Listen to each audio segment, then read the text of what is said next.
So, what does the new year hold for the global economy? That is the question we answer on Press Perspective today.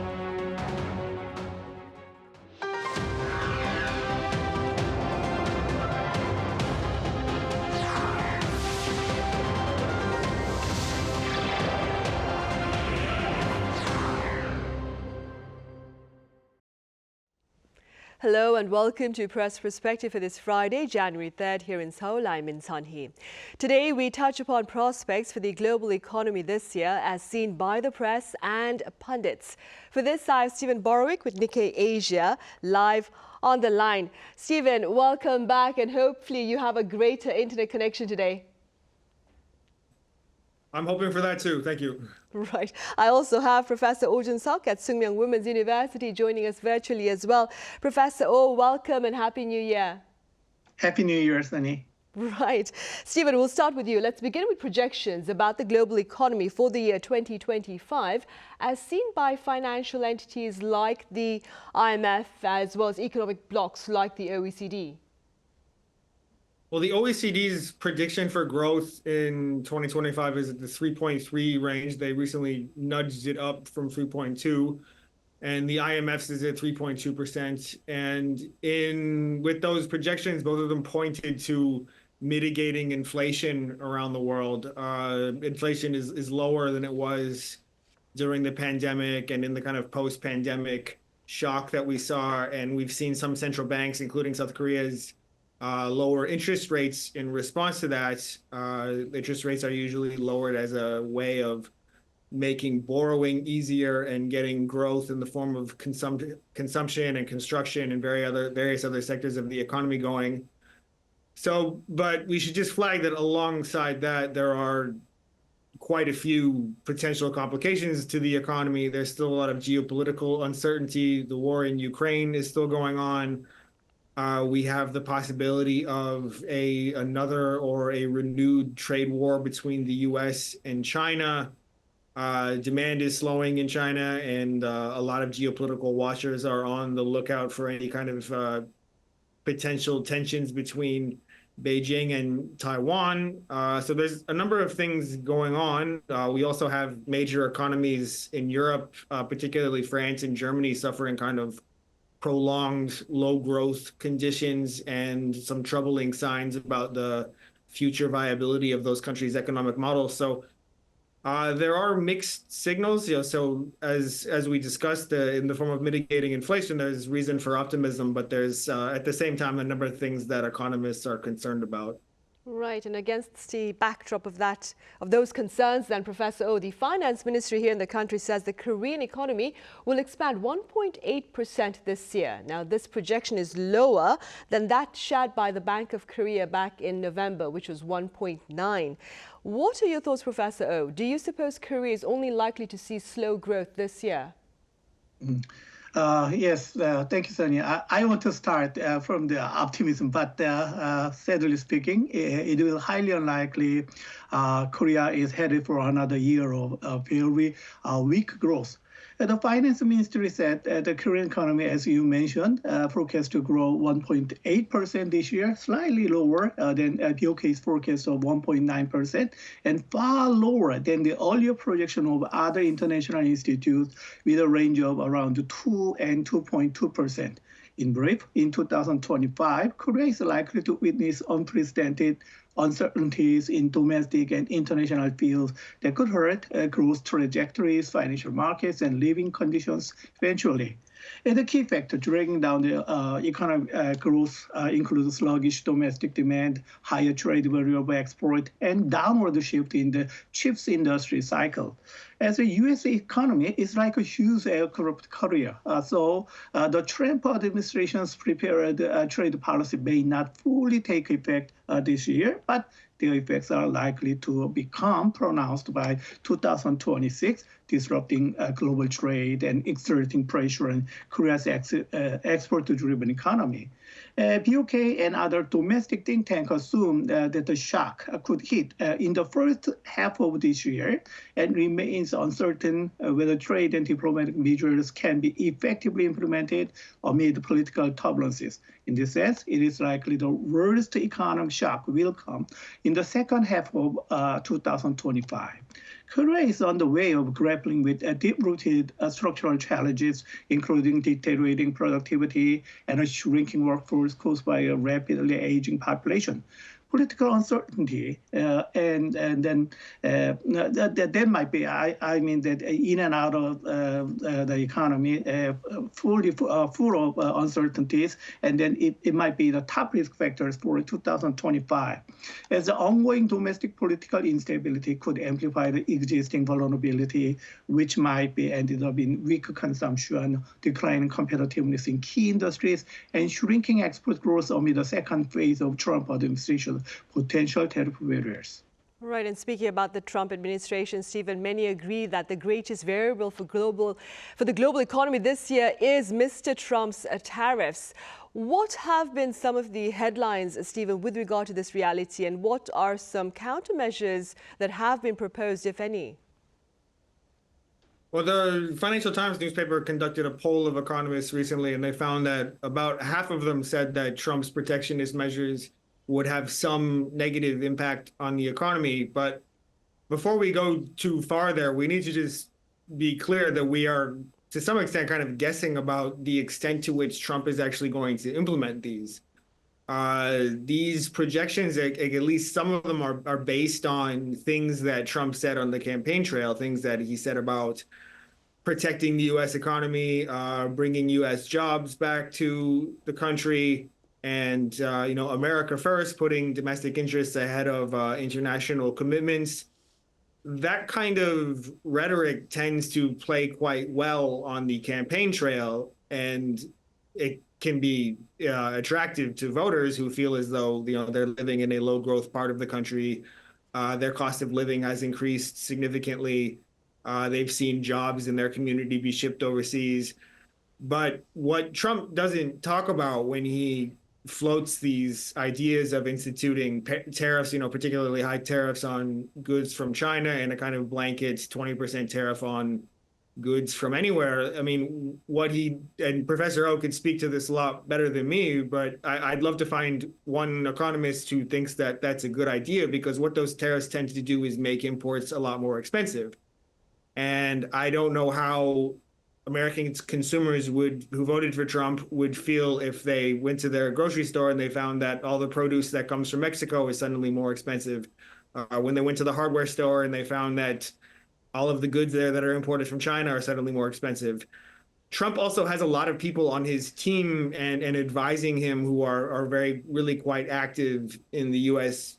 business and corporate worlds. And I imagine at least some of them are telling him that a blanket kind of heavy-handed application of tariffs do not have a good track record. They tend not to accomplish what Trump has kind of presented them as setting out to do. They would probably have a negative impact, not just on economies, U.S. trading partners, but also on the domestic U.S. economy. So in terms of measures to mitigate this, I mean, I think probably the best tool we have in any democratic system is persuasion. So I just hope that experts and advisors and anybody who's interested in this issue is just doing what they can to clearly communicate the risks of tariffs and the true nature of tariffs and the kind of impact they might have. And then hopefully, once Trump is in power, he will take a more kind of well-rounded approach to doing what really would be best for the U.S. economy. Right, hopefully, fingers crossed for that, Stephen. Moving forward, Professor Oh, Korea's exports marked a fresh annual record by surging over 8% last year, despite the rampant presence of risk factors like wars in different parts of the world. Professor Oh, how do you explain this stellar performance? When I was in charge of trade promotion in a government agency, there was an invincible daily target of trade, 25 billion US dollar on average.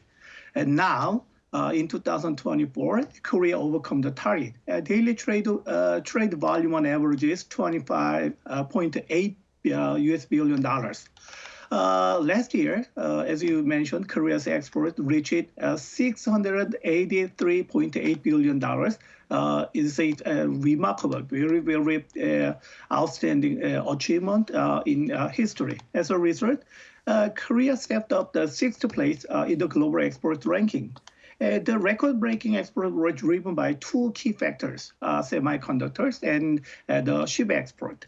Export of all IT product records positive growth, including semiconductor, wireless communication devices, displays, computer SSDs. Despite the decline prices for a general purpose memory product, such as DDR5 and HBM export grew in the fourth quarter. Ships exports also rose 18% year on year to $25.6 billion, fueled by delivery of high value-added ships such as LNG vessels and large containers. By region, shipment to China, which has been Korea's biggest export market since 2003, rose 6.6% to $133 billion US dollars, while US-bound shipment narrowed the gap by rising 10.5% to $127.8 billion US dollars. Export to the EU jumped to 15.1%. ASEAN-bound export also increased by 4.5% to $114.1 billion US dollars, thanks to a strong semiconductor and petroleum product export. On the other side, car sales fell 5.3%, mainly due to strike at major automakers. Korea made to hold a competitive edge in key sectors, such as semiconductors, automobiles, and steel. But the technological gap is widening in emerging fields like artificial intelligence and robotics. Uncertainties surrounding global trade policies, especially the return of the second Donald Trump administration. I hope Donald Trump have a year for other economists or other advisors. It will add another layer of unpredictability ever after. Right, and against that cloud of uncertainty, Steven, Bloomberg claims the assets of emerging markets are losing ground. Could you tell us a bit about that coverage and its broader implications, Steven? Well, that's an unfortunate impact of general uncertainty, is that investors tend to take their assets out of what they see as riskier options and towards more predictable, more stable places. You know, we see that in the currency markets. Whenever there's a kind of global downturn, the US dollar gets that much stronger. We've seen over the past month or so, the South Korean won has dipped quite significantly due to the perceived instability in South Korea. I mean, this is an old story, and this is kind of a hurdle that emerging markets have to go through as they endeavor to build their international profiles, their credit ratings, et cetera.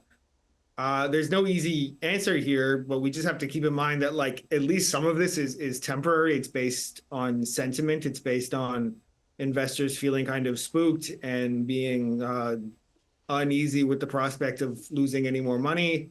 But I mean, I think what more knowledgeable people than me, like Professor Oh, would do is say that, you know, what these markets really need to focus on, and in these times and even in good times, is bolstering their economic fundamentals, making sure that they have transparent regulatory systems in place, making sure that they're encouraging the right kind of innovation, making sure that they have a strong sense of rule of law, you know, all the kinds of things that investors tend to look at and that credit rating agencies tend to look at. And that is, of course, those are kind of more long-term moves. Like, they're not solutions to short-term phenomenons like dips that come in response to global uncertainty, but those are the kinds of solutions over time. I mean, in a case like Korea, this is a country that has a quite long track record of strong growth and of sound fundamentals. And so it's reasonable to expect that even with these dips in sentiment, that things will get back.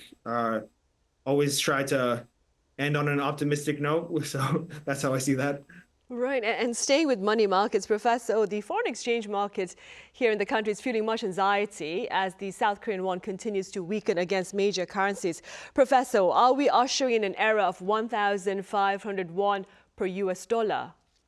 There is a scenario. 2024 was a time when the strong US dollar became very, very apparent. Very simply speaking, strong dollar has encouraged currencies in other countries to weaken. The weaker the economy, the greater the decline in currency value.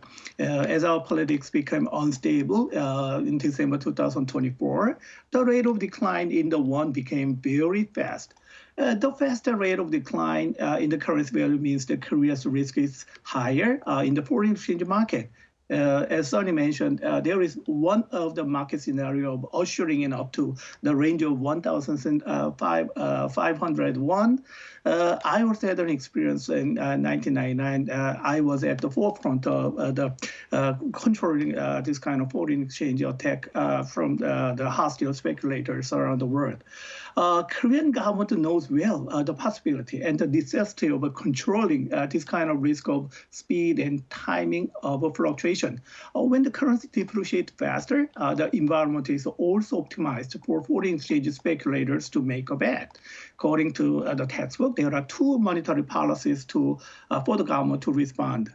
The one is interest rate hike to prevent the dollar from leaving, or the other is open market operation, stabilizing the exchange rate by way of manipulating the foreign reserves we are holding. Considering the current economic conditions, Korea has more foreign exchange reserves, but the narrow space for a monetary policy to adjust base rate changes. In this reason, Korea will take to spur foreign inflows for stability in financial markets, not to mention of operating foreign reserves in the foreign exchange markets. The finance ministry said it will permit to register the foreign financial institutions to engage in foreign exchange trading for current transactions, including export and import settlement. Korea has been gradually implementing measures to widen the use of the won in the global market. The ministry also added that it would deploy contingency plan to stabilize the financial market if needed, and vow to closely cooperate with major currencies abroad to ease volatility. Right, I see those words of reassurance from the government then. Steven, what is the projection for the Korean stock market this year among the foreign media? Well, if I knew where the stock market was going, I might be able to retire from journalism, but Me too. all I really know is what I'm seeing in the financial press. And Bloomberg has had some coverage where they've highlighted two big kind of variables, one of which being the incoming U.S. administration of President Trump, which we've talked about before because South Korea and the U.S. have a very extensive trading relationship. Trump's kind of protectionist inklings could have some pretty big implications for some major Korean companies, both those who export to the United States and those who have operations there. Under the Biden administration, there was a lot of cooperation between the two sides as Korean companies tried to adjust to some of the measures that the Biden administration had put into place. There are questions as to how much of that will carry over and what the effects of it might be. There's also the very big question that hangs over so many areas of life now, which is the potential impacts of artificial intelligence and just how, AI firms or firms that are utilizing AI in significant ways have been some of the most interesting performers on stock markets across the world. There is some reporting in the kind of technology press that there's a kind of diminishing returns when it comes to that like most businesses that are particularly amenable to AI have already invested quite extensively in it. And some on the demand side, there could be some waning, but there could be some broader application of a lot of this kind of AI technology and the kinds of screen-led devices that we all use every day with text and video and audio. So those are two things that I think investors will be watching in 2025. Right. Professor, some pundits claim the Kimchi Premium on Bitcoin has soared amid the country's political unrest. What exactly do they mean, and should we be concerned, Professor Oh? It's not a scholastic terminology. It's journalistic. But anyway, Kimchi Premium is the difference in crypto asset price between current exchange and foreign exchanges. A financial market assumes lower one price assets have the same price in different markets in the long run. The price difference motivated cryptocurrency traders to purchase large amount of Bitcoin at a lower price from their own market and sell it back on the Korean market at higher price to gain a profit, frequently for a very short term. This is referred to as the arbitrage trading. I'm not good at Bitcoin trading, but seen mostly in Bitcoin. It is true, prices are noticeably higher in Korean market compared to other Western and Asian nations. The visible difference in Korean Bitcoin prices stimulated an influx into crypto trading in Korea. Investors were only able to take advantage of the price gap. For a short period of time, they do not care about the possibility of economic growth in Korea. They do not care about the feasibility of the investment. They only think about the fluctuations and then variation in the capital market. As there is a commonality, the Bitcoin traders prefer higher volatility. There is a concern that the fund for Bitcoin trading might be transformed into a hedge fund in the foreign exchange market when some conditions to be met. Right, I see. Meanwhile, Stephen, I wonder, broadly speaking, if I were to ask you to pinpoint perhaps to the variable with regard to ensuring stability for the Korean market this year, what would you highlight? There are quite a number of people talking about Mr. Trump's tariffs. Others talk about sluggish domestic consumption here in the country. And of course, Professor Oh also pointed out our shrinking workforce. What would you pinpoint? I've found myself in recent years, every time I write about the economy, it comes back to this same kind of story of the economy being increasingly this kind of dual structure of quite brisk and very promising high-tech exports, but an increasingly gloomy domestic landscape where there's weak demand, there's increasing concentration of the economy in the Seoul metropolitan area. There's a number of cities around the world, around the country that are losing population and are seeing their economies weaken. There's increasing pressure on small and medium enterprises, a lot of whom are quite vocal with the governments about their need for support so that they can stick around.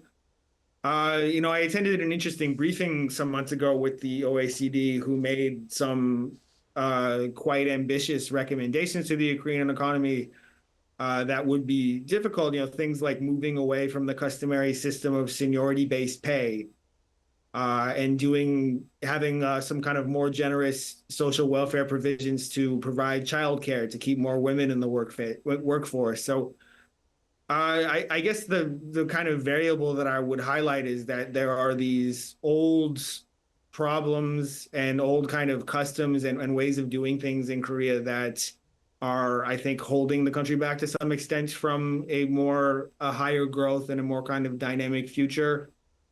And unfortunately, because we have this kind of political uncertainty right now, it's really quite hard for the administration to make the kinds of bold policy decisions that are needed to craft lasting solutions to these. So right. I think for all observers of the Korean economy, the kind of New Year's wish is that we get a fairly quick and a fairly conclusive conclusion to the solution to the political uncertainty, and whoever takes power next has the kind of the boldness and the vision to address some of these long-standing matters. Right. Hopefully. For now, the economic policy for the country for 2025 is seeking stability. All right, Stephen, thank you so much for your time and your thoughts. And Professor Oh, as always, thank you very much for your insights. Thank you for having me. Right. Well, that ends this edition of Press Perspective. As always, thank you for watching.